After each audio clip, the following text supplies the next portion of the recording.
This weekend, we have a middleweight fight between two of the best prospects in the division, potential future champs. To start us off, we got Darren Elkins versus Daniel Pineda, or whatever his last name is. Who cares? They're both veterans of the UFC. They're almost at 40 fights, but Darren Elkins is most certainly going to win this fight. Daniel, he's just too slow. He doesn't strike enough. And, Elkins, he got that marauder in him. He'll be able to just run him down, land more significant strikes, stuff the takedowns, and eventually get the win. What do you think?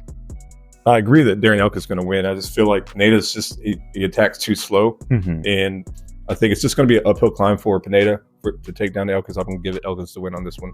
We're going to go decision, or we're going to go? I'm going to go decision for Elkins. Decision for Elkins? All right, perfect. All right, moving on to the next fight, we got Brady Hiestand and Jake Hadley.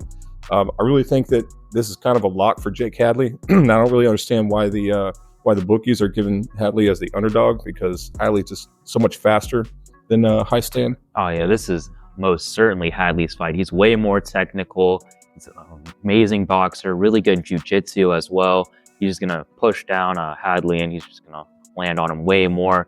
I don't think he has the power to finish him, but he's going to most certainly 30-27 him. Jake Hadley, White Khan's getting the easy W on this one. No matter where you attack Jake Hadley, he's gonna come out with the win at the end. All right, let's go ahead and go to the next fight. We got Charles Johnson versus Sumadarji. This was a pretty close fight, but overall, I'm going to have to give it to Energy Charles Johnson. I think Charles Johnson is a more well-rounded fighter. Sumadarji, he's had a weakness to ground and pound. And I think Charles Johnson, he's going to be able to keep up with him enough on the feet and eventually land some big ground and pound. But overall, I think he's still going to only go to a decision. Just a little bit of a chance to get that ground and pound after rocking him, like maybe the third round. What do you think? I'd like to see Sumadarji win because I think he's just a cool character. However, I will say that for the official, I'm going to go ahead and stick with Johnson. Yeah, Johnson's going to win. He's been improving a lot, I think. So, decision for Johnson, you too? You say decision? Yeah. Johnson, I'm just going to go ahead and throw it out there and say it's going to be TKO for Johnson. Moving up next, we're going to have a bantamweight fight between Rob Font and Kyler Phillips. And wasn't this one that you did for 2024 bantamweights? Yeah, I made a video on fights to make at bantamweight. Dana White didn't listen. My fights would have been better than some of those that he made, but he listened sometimes, which is good. But overall, Kyler Phillips, yeah, this is a layup for him. Rob Font, he's a gatekeeper, but he isn't like a D1 goated gatekeeper like our boy Anthony Smith or Neil Magny, Derek Lewis. The real pioneers of the gatekeeping game. You can't keep with them.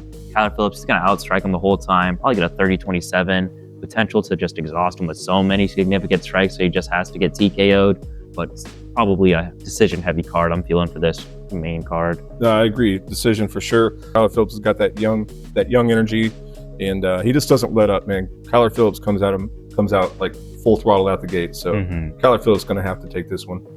Now for the main event between best guys coming up at middleweight right now, Michel Pereira versus Anthony Hernandez. I think this is pretty clear how the fight's going to go, as most people think. Michel Pereira, he's very explosive. He's well-rounded too. He's got really good submission games that not a lot of people talk about. I think he'll be able to go out there, find a good, really hard shot on Hernandez, rock him, and snatch his neck up and try to choke him. So I will be going with Pereira for a first or second round submission. What do you think? Pereira definitely has more style and entertainment value than Hernandez. So if nothing else, we're going to get a good show. Is it fight of the night? Yeah, this month all the main events have gotten fight of the night. So yeah, I think these guys will keep it up. It's definitely going to be an entertaining show to watch, but I'm going to say a little bit different from what you say. I'm going to say Pereira's going to take the win on by TKO on this one, maybe through ground and pound, or just maybe one of those patented Superman strikes. Let's do like a side bet. How many Superman punches he's going to do?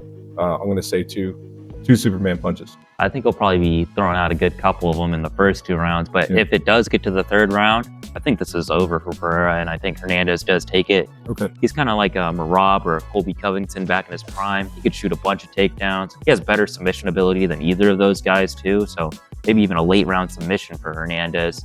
But yeah, if Pereira does what I think he will and he gets it done early, it's his. But if it goes past that third round, honestly, I think it's over for him.